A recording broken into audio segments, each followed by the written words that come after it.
In this video, I'm going to show you a quick and easy method to make an AFK pool in Minecraft in under 1 minute. So better keep watching till the end. Let's get started. To build the AFK pool, we are just going to use any type of blocks, a sign, and a bucket of water.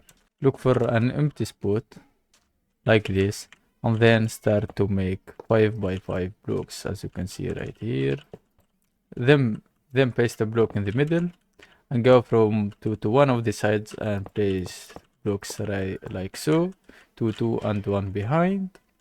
Place a sign on this side and then another sign on the bottom, then place the water bucket and the AFK pool machine working by if you just step on this water, you will start rounding on this place.